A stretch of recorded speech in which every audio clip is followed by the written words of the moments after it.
Good afternoon. Welcome to Match Day. I'm Vince. We have Ian, and we are going to do our Monday Manager, which usually is two or three tactical scenarios that we're going to just ask the audience to try and participate in through the chat box. So, Ian, did you have a good weekend? I did. We have Matthew Bingham from West Hartford. Whether he's an under 10 or he is a coach of under 10s, we'll have to work out. Yep. No, it's that's good. And Rob and Alex are here, and as is Amin. So that's great. So in this review, there was some good European soccer on this weekend. Yeah, there was. If you can get it on CBS All Access, but so you, what was it? Juventus, who win the league and then lose to Lyon, and the manager gets fired right away. Yeah, that's pretty rough. City beating Real Madrid, that's a big one. Yeah, that was big. And then Messi's goal was pretty special. Yeah. It's good. This format is actually quite nice because it's kind of short and sharp. It's not quite as drawn out. Yeah. So not great for you wouldn't do it if you had all the fans because you need to have more games for more money, but it's going to work well for COVID. So. Yep. No, you're right. So I will share this file via the chat box here in just a second. So we're going to go ahead and start the presentation. And if anybody does want this, I'm more than welcome to email me, and I will share it. So you ready to start, boss? I am ready to start. And if we have time, I'll show the video at the end. So seems that Matthew is a coach, not an under 10, so that's okay. All right. So here's the situation. I put the score, and I should have put the time, but I didn't. So we're just going to assume it's the second half. So it is the blue team is down 0-2. And you can see here that the ball is just beyond midfield. They're in their attacking half, very close to their attacking third, if not in it. And the player with the ball doesn't have a lot of pressure on her. So they're trying to pick that lock, right? They're trying to get through those blocks of defenders who are now defending deep because they have a 2-goal lead. So, Ian, I'll let you go and share your thoughts. Well, let's tease them. This scenario comes from an actual game, right, Vince? Yes, it does. Yes, it does. Okay. So the pass out here, I'm not doing them in alpha order. Based on the fact that the yellows are in a solid bank of 4 here and solidly central in the midfield, I'm not quite sure if that moves them enough. So for me, B looks a little negative. Mm-hmm. A for me is the sort of Roberto Firmino ball, right, where you drive it in high and you make those two center backs react. So I kind of like A, because you've broken a line, so you've got in behind the 3 midfielders, and then depending on the ability of your central target and then people moving off of them, that could be good. C is fine, but it's I don't know why the yellows would shift. If they're winning 2-0 and they're sort of parking the bus, I don't think C shifts them enough. Right. So if I was coaching on the sideline and this player had the ball, I would be looking for them to play this pass, the D pass, because it gets in behind everybody. And if my player can get in here, he or she is now crossing from behind the opponent with my players running on. So my preference, if it could be done, if assuming that all 4 were you could execute all 4, I would choose D. Very good. So what's no one's really responded in the chat box. Rob said he would go with A because there's a big space between the center backs. He says, "Give me the ball, let me finish." Fair enough. Alex wants to be a striker for Chelsea, even though they just got beaten by Bayern Munich. So he probably needs. They probably need Alex. Alex likes D. Very good, Alex. Well done. Good. Amin says he would choose A as well. We have Matt from Matt, the coach of the under 10s. What would your under 10s do, Matt, in this situation? Shoot. That's what they would do. But okay. Well, I'm not. Matt hasn't interacted yet, so I'm trying to see who else is online. Samantha. Oh, the lovely Mrs. Samantha Snow. I'm assuming it's Samantha Snow is on. So she's a queen. All right. Yeah, I think for me, D would be if you can get in there, if you can do it, great. A would be my second choice. A and C, B and C really go nowhere, except maybe you retain possession, maybe. At 0-0, I might be a proponent of B and C if you're trying to shift people around. But the scenario that you paint of 0-2, that's where I came from. Do you have the supporting video, or is that at the end? We'll do that at the end. Okay, great. So we're gonna move on because so what I did is I thought, all right, I'm actually gonna have them choose B, right? So they chose B. Now that player has it. So you can see the options here. So here's the second scenario. A would be to play it into the 9 or the center striker. B would be dribble. No, sorry. What do I have B as? B is kick it out to the winger. Yes. Short ball to the winger. Sorry, it's cut off on my end. C would be to dribble forward, right, and engage maybe. And D would be to kind of clip the ball, maybe with the inside of their left foot, or if they're me, use the outside of my right foot so it bends into the path of the 7, right, of that winger that's running in. I'm pigeon-toed, so I hit a lot of my passes with the outside of my foot, and I did it all throughout high school and college. But, yeah, let's see what everybody – so Alex says D, same for the same reason. So I think these 4 for me are a little bit closer. I like the hit passing into the checking player, the sort of, again, the Firmino pass. Mm-hmm. Because it's going to make the 2 center backs are going to have to react. What we don't see is what kind of movement is going beyond the central striker as he or she checks to. But I do have some sympathy with A. The only problem I would have is if he or she gets the ball in here, there isn't a lot ahead of them. So you're kind of bringing a person back in the midfield. I like D for the same reason I liked it, although we've just made the much bigger pass. I think the one out to the wing is okay if we follow our pass and create that 2v1 overlap situation. So I could make some sympathy for B. But my favorite, and this is very not me, but it must just be the week or the weather or something. if he just dribbles in there, he breaks a line, and he's going to make this player and this player have to make an action. And then this player can check to or check away, and he's still got the winger. So I really like C in this scenario. Yeah. When I was creating this, I was like, I would like C too, because she's already faced up. She has an opportunity to dribble in and commit, and then maybe she can just even slot a ball in there behind, right? So just a little tricky little outside of the foot pass. But there's so D. Rob said D. Matthew says C and B. He likes C and B. Mm-hmm. And again, none of these are wrong. And A could cause some things too. So well, I think to Matthew's point, if I'm coaching under 10s, we probably like C, right? We probably want them to try to break. I mean, obviously they'd be playing with less numbers, but you'd like to break people down on the dribble.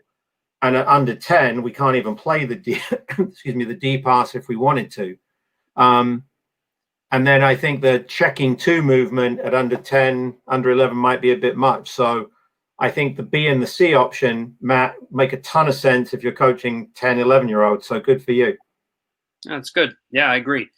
Actually, the virtual training session I did the other day for the U.S. Soccer Foundation, the whole idea to just tell kids in the attacking half is to just go for it, right? Just go for it. If you're near your goal, go for it. If you're in the defending half, play safe, right? So you're safe, but when you're in the attacking half, go for it. Or no worries or whatever. So, all right. Well, 1 second. Amin's got a question. Oh, yeah. Talk about packing, outplaying passes. Okay, so I think Amin's talking about packed in defenses. Maybe is that how you read it? I think so. Yes. Okay, so I have a theory at the level that we're coaching at, Amin, and certainly even with all due respect, the level that Rob's coaching at. If a team packs it in like this, I'm going to have a few shots from distance. As much as try to break them down with intricate playing, if I can do it, if I can be Man City or Barcelona, that's great. But I believe too often when a team packs it in, we play in front of them too much and make it easy for them. So I like to take some long speculative shots. And after a while, people get a little bit fed up with that and then they come out more. So you're trying to draw them out. So you can draw them out by passing and moving. But if they're 2-0 up, they're not going to come out with that. But they'll certainly come out if you whack a couple of shots, get a few deflections of corner kicks. So I would mix it up. I do the tight combination, but I'd also be looking for some shots from distance. Yeah, and that's he affirmed. Basically, he just said how one pass plays out defenders. Yeah, right? Packing. So yeah, okay. Very good. So the next one. So we're going to continue on with this scene. So the player decides, I'm going to play an inside center striker because she's been complaining all week that she hasn't gotten the ball. So ball goes into the center striker. So again, 4 options here. A would be they kind of receive it with the inside of their foot and then ping it out to the winger, right? So the winger is kind of backpedaled to stay on side, and that would be A. B would be just to play it right back, right? So they play it in, play it right back. I don't know what that gets you, but it gets you out, at least keep possession. C, the 10 is kind of looking to just combine and get in that space and get the ball back. And then D would just be to receive it with the inside of your foot, turn and just have a go. Right, so those are the 4 options. Interesting. I need to click back a slide. Yep. Yeah. See, the back 4 have stepped up a yard. Yep. I tried to anyway.